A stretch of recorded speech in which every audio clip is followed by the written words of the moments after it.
रात की चांदनी आज कुछ अलग थी। शमशान का अंधेरा उतना भयावह नहीं लग रहा था।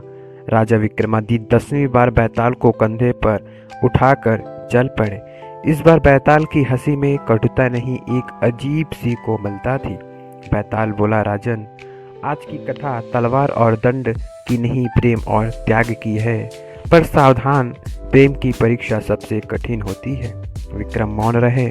बैताल ने कथा आरंभ की। प्राचीन काल में आनंदपुर नाम का राज्य था। वहाँ राजा विराज राज्य करते थे। राजा सुकेतु, उनकी रानी का देहांत हो चुका था और उनकी एक पुत्री राजकुमारी चारुलता थी। चारुलता रूप में सुंदर थी, पर उनसे भी अधिक सुंदर उनका हृदय था। राज्य में एक युवा चित्रकार रहता था जिसका नाम अनिरुद्ध था। वह महल की दीवारों पर चित्र बनाता था। चारुलता अक्सर छिपकर उनके चित्र को देखने आती।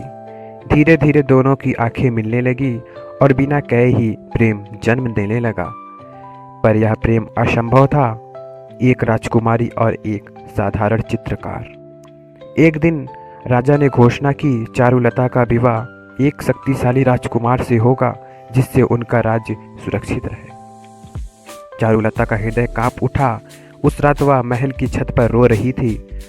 तभी अनिरुद्ध वहां आया और बोला, यदि मेरा प्रेम तुम्हारे लिए बोझ है तो मैं यह राज्य छोड़ दूंगा। चारुलता ने कहा, नहीं, यदि मेरा प्रेम तुम्हें रोकता है तो यह प्रेम स्वार्थी हो जाएगा। अगले दिन अनिरुद्ध सचमुच राज छोड़ने लगा। उसी समय राज्य पर संकट आ गया। सीमा से शत्रु आ रही थी। राजा चिंतित थे, सेना कमजोर थी।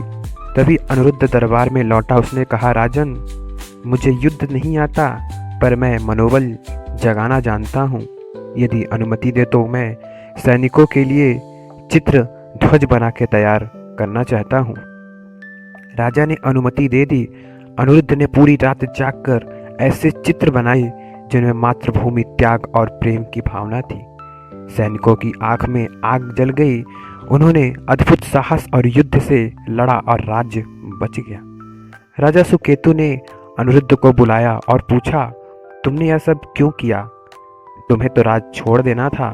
अनिरुद्ध बोला, क्योंकि मैं चारुलता से प्रेम करता हूँ और जिस भूमि ने उसे जन्म दिया उसकी रक्षा करना भी मेरा धर्म है। राजा की आंखें नम हो गई। उन्होंने चारुलता से पूछा, क्या तुम इससे प्रेम के लिए राजसी सुख त्याग सकोगी?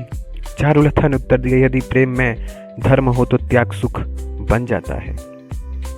राजा ने आकाश की ओर देखा और कहा, आज समझ गया, सिंहासन शक्ति से नहीं चरित्र के सुरक्षित रहता है।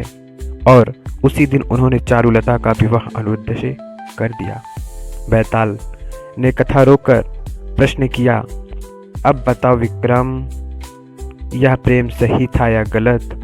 राज्य से बड़ा था या छोटा? विक्रम ने उत्तर दिया, यह प्रेम सही था क्योंकि इसमें स्वार्थ नहीं था। जो प्रेम धर्म की रक्षा करे वह कभी राज्य के विरुद्ध नहीं होता। बैताल मुस्कुराया, राजन, आज तुमने सिद्ध कर दिया कि राजा केवल न्याय से नहीं, हृदय से भी महान होता है। और वह फिर मौन होकर अंधकार में विलीन हो गया।